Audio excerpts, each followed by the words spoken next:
தமிழகத்திலே நடைபெற்றுக் கொண்டிருக்கிற ஒரு குடும்ப ஆதிக்க வாரிசு அரசியலில் 525 வாக்குறுதிகளை நிறைவேற்றுவதோடு மட்டுமல்லாமல் கூடுதல் போனஸாக மின்சார கட்டண உயர்வு, சொத்து வரி உயர்வு, குப்பை வரி உயர்வு, சாக்கடை வரி உயர்வு, பால் விலை உயர்வு, பத்திரப்பதிவு உயர்வு என்று ஒரு கொடுமையான அரசு கொடுங்கோல் ஆட்சி நடத்துகிற ஸ்டாலின் அரசில தாம்பரம் மாநகராட்சியில சென்னையை விட எந்த அடிப்படை கட்டமைப்பு வசதிகளும் செய்து கொடுக்காமல் அவசர கோலத்தில் அள்ளி தெளித்த வகையில 5 பேரூராட்சிகளையும் மாநகராட்சிகளையும் இன்றைக்கு நகராட்சிகளையும் இணைத்து புதிய மாநகராட்சியாக தாம்பரம் மாநகராட்சி உருவாக்குவதாக அறிவித்தார்கள்.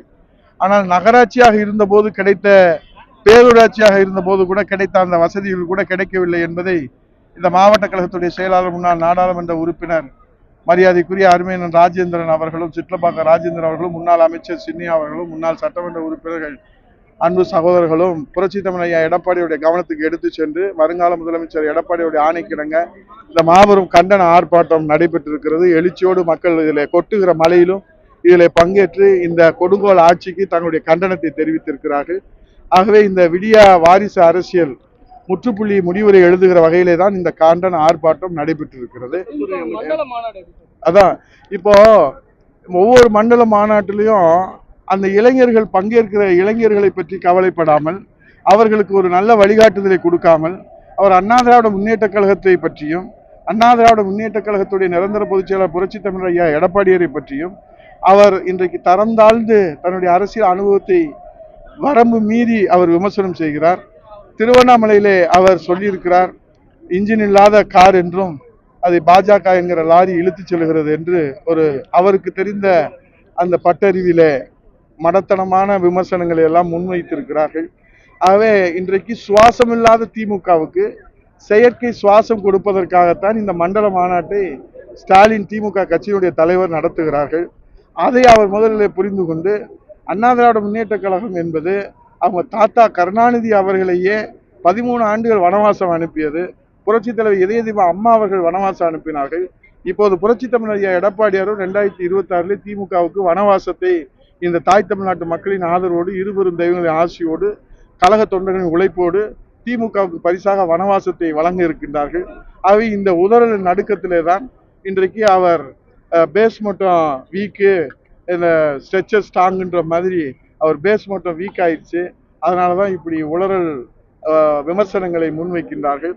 ஆகவே முதலிலே உதயநிதி ஸ்டாலின் அவர்களை வரலாறை படித்துக் கொண்டு, உங்கள் கட்சிக்கு சுவாசம் இல்லாமல் இன்றைக்கு மயங்கி போய் மடியிழந்து கிடக்கிறது, அதற்கு நீங்கள் செயற்கை சுவாசத்தை கொடுப்பதற்காக இந்த மண்டல மாநாட்டை நடத்துகிறீர்கள், எங்களுக்கு வருத்தம் இல்லை.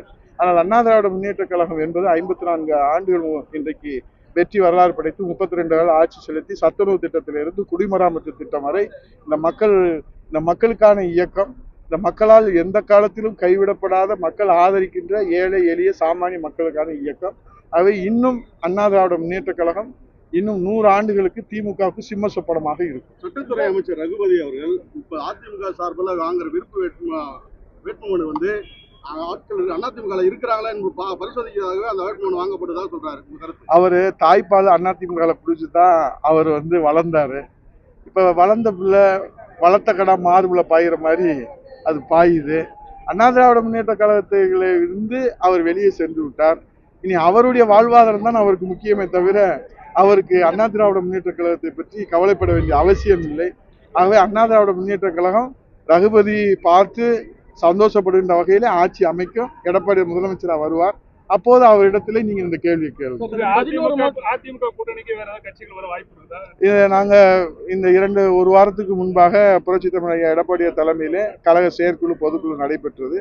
அதிலே நாங்கள் இயற்றிய தீர்மானத்திலே பிரகாசமான வாய்ப்பு, புரட்சி தமிழ் ஐயா எடப்பாடியாரை முதலமைச்சராக ஏற்றுக்கொள்கிற ஒத்த கருத்துடைய இந்த குடும்ப கொடுங்கோல் ஆட்சியை வீட்டுக்கு விரட்டுகிற ஒத்த கருத்துடைய ஒத்த சிந்தனையுடைய கட்சிகள் அண்ணா திராவிட முன்னேற்ற கழக தலைமையிலே புரட்சி தமிழ் ஐயா எடப்பாடியை முதலமைச்சராக ஏற்றுக்கொள்கிற அத்தனை கட்சிகளையும் அண்ணா திராவிட முன்னேற்ற தொண்டர்களும் ஒட்டுமொத்த தமிழ்நாட்டு மக்களும் சிவப்பு கம்பளம் விரித்து வரவேற்பதற்கு தயாராக இருக்கிறார்.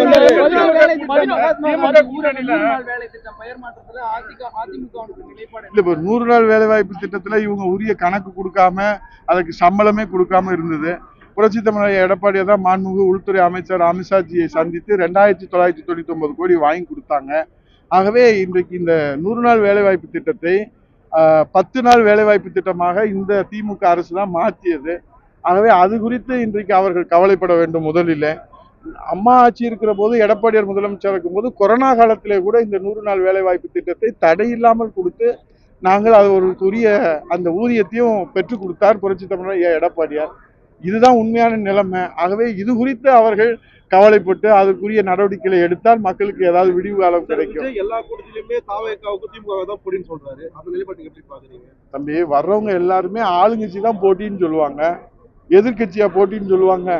அண்ணா திராவிட முன்னேற்ற கழகம் என்பது புரட்சி தலைவர், மன்னாதி மன்னன், மக்கள் திலகம், சத்துணவு திட்டம் என்ற சரித்திர நாயகன் பாரத ரத்னா எம்ஜிஆர் அவர்கள் திமுகவிலே அண்ணாவின் மறைவுக்கு பிறகு கலைஞர் அவர்கள் குடும்ப வாரிசு அரசியல் ஒரு குடும்ப ஆதிக்கத்தை நுழைக்கிற போது, இனி இது தமிழ்நாட்டிற்கு தீய சக்தி என்றதை இந்த தமிழ்நாட்டு மக்களுக்கு உணர்த்துவதற்காகவும் அவர்களை ஆட்சியிலிருந்து விரட்டுவதற்காகவும் தான் அண்ணா திராவிட முன்னேற்ற கழகத்தை புரட்சி தலைவர் எம்ஜிஆர் தொடங்கினார்.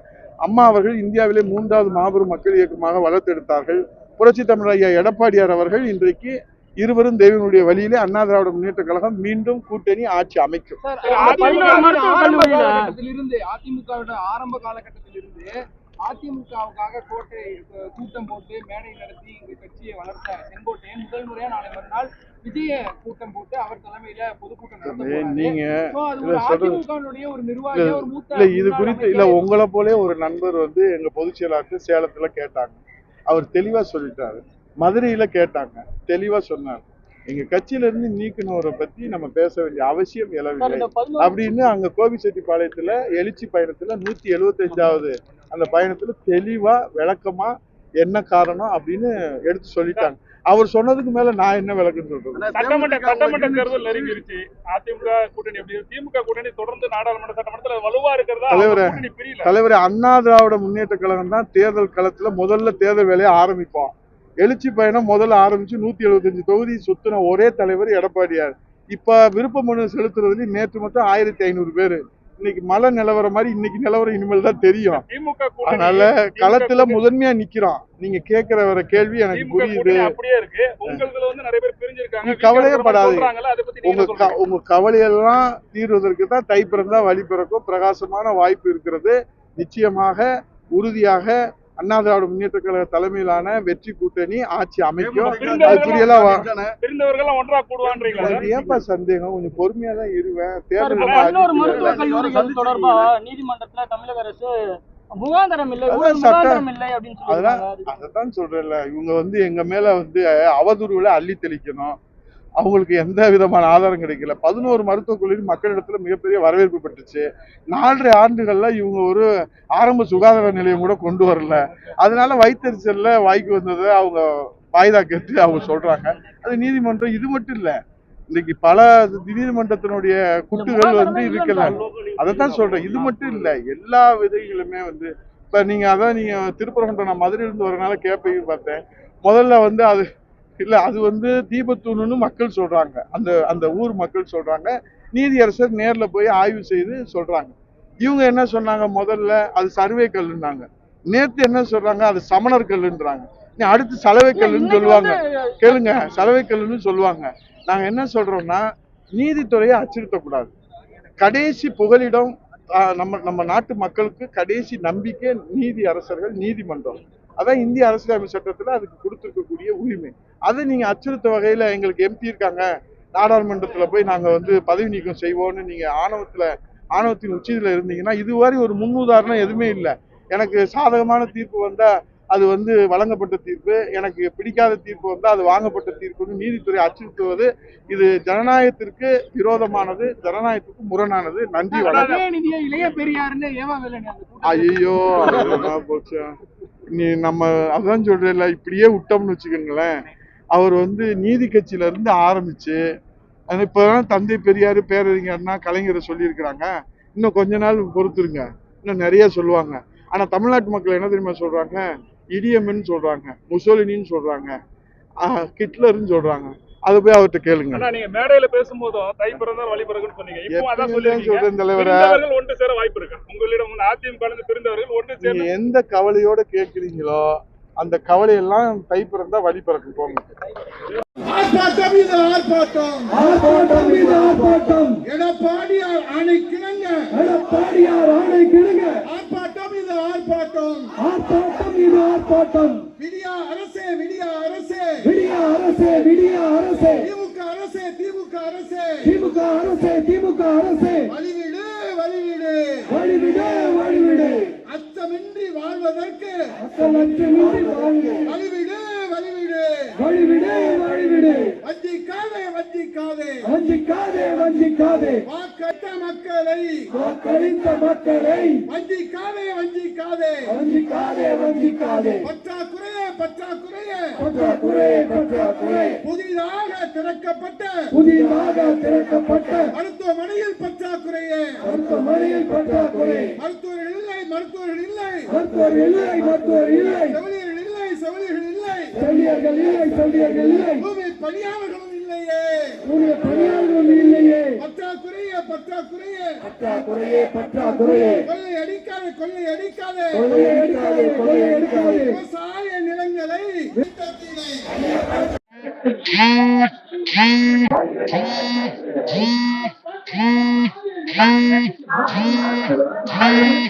தாம்பரம் மாநகராட்சி தருவாரான்னு எனக்கு தெரியாது.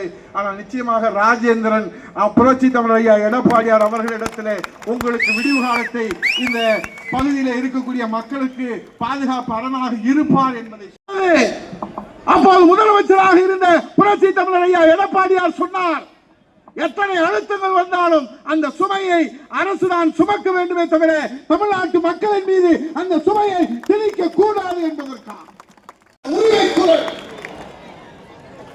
நடைபெறுகிற ஆட்சி என்ன சொன்னார், ஒப்பிட்டு சொன்னார் உதயநிதி ஸ்டாலின். ஸ்டாலின் என்ன கவலை? தாம்பரம் மாநகராட்சியில் சொத்து வரி உயர்ந்திருச்சு கவலையா? இங்க சித்தப்பாக்க ஏறிய எளியவர் சாமானியர் பண்பாளர் குடிமராமத்து நாயகர் அவருக்குத்தான் நாங்கள் மணிமகுடமாக இந்த மக்களாட்சிக்கு மகுடம் சூட்ட இருக்கிறோம் என்று இன்றைக்கு தீர்மானமாக இருக்கிறார். நான் இங்கே உங்களிடத்தில் கேட்கிற 500 நிறைவேற்றாத ஸ்டாலின் அவர்களே, கூடுதல் போனஸாக சொத்து உயர்வு 8 ஆண்டு காலம் புரட்சி தலைவர் அம்மாவுடைய ஆட்சி காலத்தில் எடப்பாடியுடைய ஆட்சி காலத்தில் மத்திய அரசு அழுத்தம் கொடுத்த போது கூட 1 பைசா சொத்து வரியை உயர்த்தாத அரசு எடப்பாடியார் தலைமையிலான அம்மாவுடைய அரசு.